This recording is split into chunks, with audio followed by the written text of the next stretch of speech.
Welcome back to Forgotten Dream Painters, where we rediscover artists who shaped the inner landscapes of art history, but are often left in the shadows.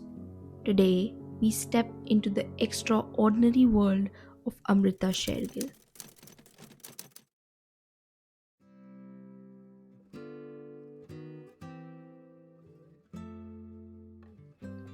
Amrita Sher-Gil is often remembered as the Frida Kahlo of India. Bold, vibrant, and unafraid to paint raw emotions. But while her name echoes through Indian art history, in much of the world, she remains overlooked, a forgotten dream painter.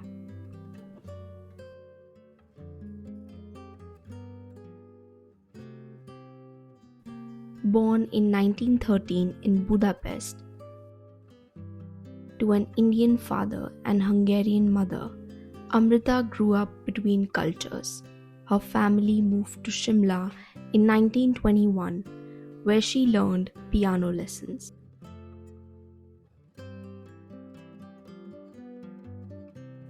She was homeschooled in art by Major Whitmarsh and later trained by artist Bevan Pateman.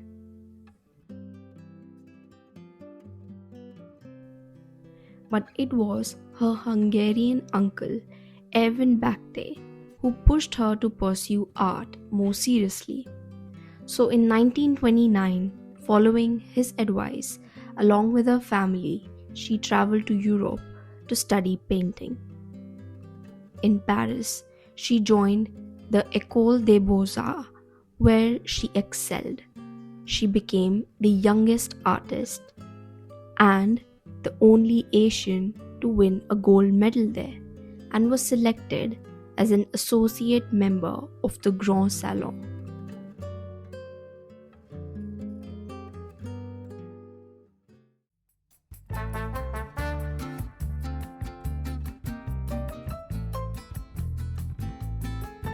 Beyond the classroom, life among the French bohemians gave her confidence, shaping her into the bold, independent artist she was becoming.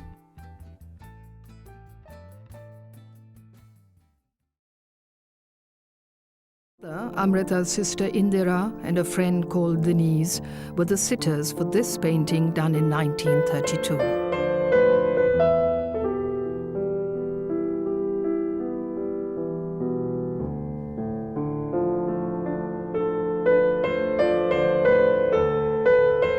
Young girls, this conversation piece in the manner of the genre prescribed by the official taste prevailing in Paris at the time, won Amrita an associate membership of the Grand Salon in 1933.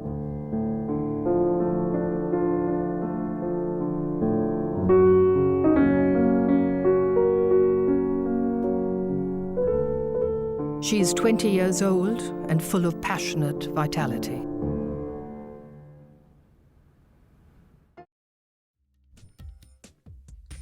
But when she returned to India at the end of 1934, she felt a deeper pull. She once wrote, "Europe belongs to Picasso, Matisse, and many others, but India belongs only to me." When Amrita returned to India, she began to see its art and people with fresh eyes. She was deeply moved by the everyday lives of the people around here, painting them with empathy and honesty. Inspired by Indian miniature traditions, and after visiting the caves of Ajanta, Ellora, and South India, her style transformed completely. Her colors grew richer, bold, reds, brown, ochre, yellows, and greens filled her canvases. Her figures carried quiet emotions. She combined what she had learned in Paris with her Indian inspirations, creating a unique style that brought modernism into Indian art. Her art became a bridge between worlds. She painted Indian women with honesty, not idealized but real, dignified, and filled with quiet power.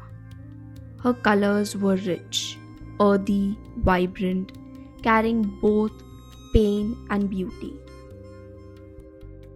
Her famous painting, titled Women Resting on Charpoy, is a perfect depiction of how she painted Indian women. In addition, representing the intimate and emotional state of their daily lives. The woman in red stands out, a symbol of desire and vitality. Her posture almost provocative in its confidence. While if we look closely and take in consideration the older women sitting beside her, perhaps her mother-in-law, her expression depicting a sense of restraint or disapproval. This subtle contrast between the two captures the complex emotional landscape of womanhood, one filled with longing, duty, and silent observation.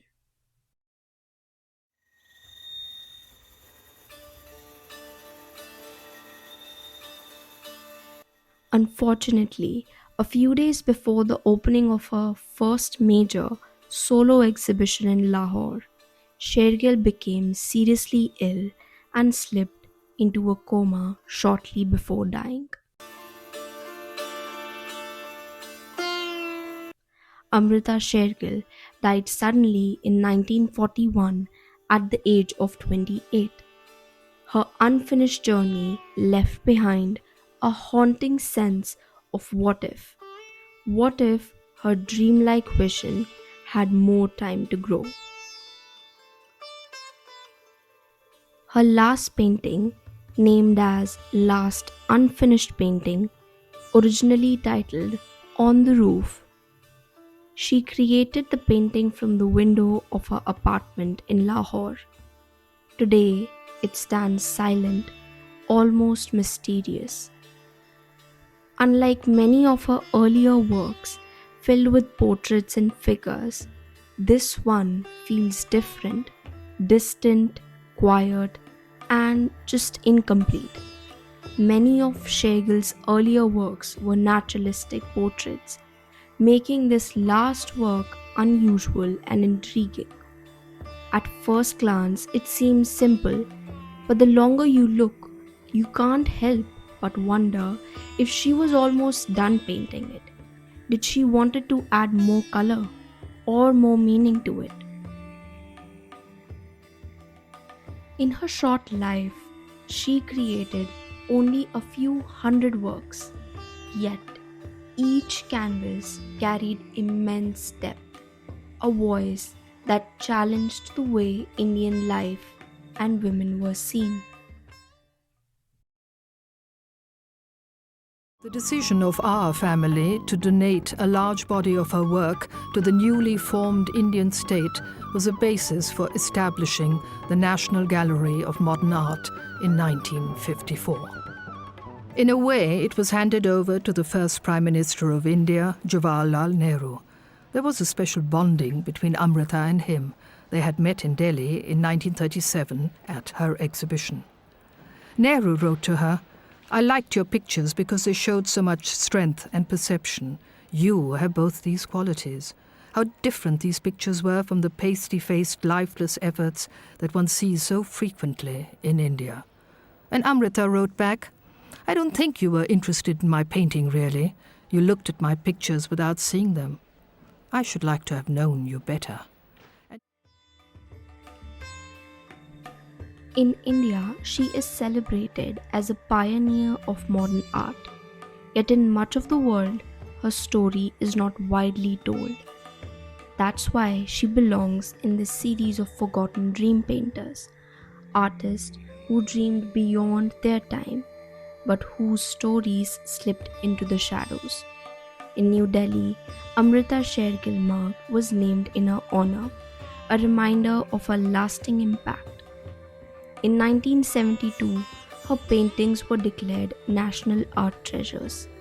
Today, her works are displayed at the National Gallery of Modern Art in New Delhi, continuing to inspire generations of artists and dreamers.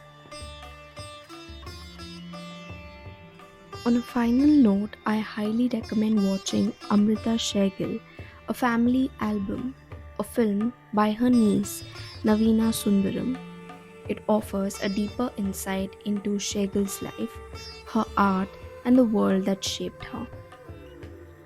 In the next episode, we'll step into the world of Jamini Roy, where simplicity meets vibrant colors.